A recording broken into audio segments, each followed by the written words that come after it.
Radhe Radhe everyone, आप देख रहे हैं सीरियल स्यापा, जहां पे मिलती है आपको आप ही के फेवरेट शो से जुड़ी इंटरेस्टिंग अपडेट। दोस्तों, आज रात के एपिसोड की शुरुआत में भार्गवी से पीछा छुड़ाने के लिए यहां पर पद्मावती श्रीनिवास को अपनी खूबसूरत बातों में और फंसाती हुई नजर आती हैं और वो श्रीनिवास को कुछ उपहार देने के लिए सज्ज हो जाती हैं। यहाँ पर पद्मावती घुंघरू और कुछ वस्त्र देती हैं श्रीनिवास को, जिसे स्वीकार करने से श्रीनिवास साफ तौर पर मना कर देते हैं। इधर राजा आकाश के पास ऋषि भृगु आते हैं और वो कहते हैं कि मुझे लगता है कि हमें पद्मावती का वर का चयन जल्द से जल्द कर लेना चाहिए और इसके लिए मैंने एक नई योजना बनाई है, जिससे हमें कल अवश्य ही भार्गवी से पूर्व पद्मावती के लिए कोई अच्छा और योग्य वर मिल जाएगा। राजा आकाश ये सुनकर के एक नई नीति जानने के लिए गोविंद राज के साथ में श्रीनिवास को बुलाने का आइडिया देते हैं, लेकिन यहाँ पर ऋषि भृगु मना कर देते हैं और कहते हैं कि ये जो राजा महाराजाओं की परख होती है ये श्रीनिवास को नहीं है, इसीलिए हमने ये योजना बनाई है कि हम श्रीनिवास को इससे दूर रखेंगे। और राजा आकाश इस बात को समझते हैं।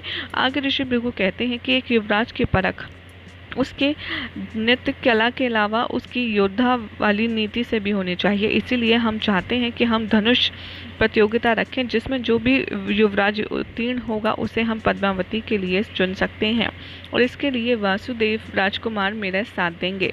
राजा आकाश इन दोनों की बात मान जाता है और यहाँ पर ये दोनों प्लानिंग करते हैं कि श्रीनिवास को चाहे जो हो जाए इस प्रतियोगिता से दूर रखना है। यहाँ पर भार्गवी काफ़ी ज़्यादा चिंता में डूबी हुई होती हैं। तभी वहाँ पर श्रीनिवास आते हैं और उनसे पूछते हैं कि क्या तुमने महादेव से कोई प्रार्थना की थी। तो तभी श्रीनिवास को देखते हुए भार्गवी कहती हैं कि हाँ, मैंने उनसे सच्चे दिल से प्रार्थना ये की थी कि भार्गवी का विवाह ना हो, क्योंकि अगर उनका विवाह हो गया तो फिर पिताश्री मेरा विवाह कर देंगे, इसीलिए मैंने उनसे ऐसा मांगा। मन ही मन श्रीनिवास भार्गवी को देखकर कहते हैं कि तुम्हारी इस मनोइच्छा ने मेरी मुसीबत कितनी और बढ़ा दी है, इसका तुम्हें अंदाज़ा भी नहीं है। इधर दिखाया जाएगा कि भार्गवी फूलों की रंगोली बना रही होंगे, तभी ऋषि भृगु आएंगे और अपनी पत्नी के साथ में भार्गवी को बैठने के लिए कहेंगे। यहाँ पर ऋषि भृगु ये बताते हुए नजर आएंगे कि कल के समारोह में हम भार्गवी के साथ साथ पद्मावती के लिए भी कोई अच्छा सा वर ढूंढ लेंगे और जैसे ही पद्मावती की शादी होगी उसके 1 माह के अंदर हम भार्गवी के भी हाथ पीले कर देंगे। ये सुनकर के भार्गवी थोड़ी सी घबरा जाती हैं और फिर उन्हें फ्लैशबैक में याद आता है कि कैसे श्रीनिवास ने उन्हें वादा किया था कि चाहे जो हो जाए वो उनसे ही विवाह करेंगे। यदि तुम्हारे पिता 1 कदम सोचते हैं तो मैं उनसे 2 कदम आगे की सोचता हूँ। तुम चिंता मत करो भार्गवी, मैं ऐसा कुछ भी नहीं होने दूंगा जिस बात का तुम्हें डर है। और भार्गवी यहाँ पर फ्लैशबैक से वापस आती हैं और कहती हैं कि मैं जानती हूँ श्री, तुमने कहा है तो तुम अवश्य कुछ न कुछ करोगे।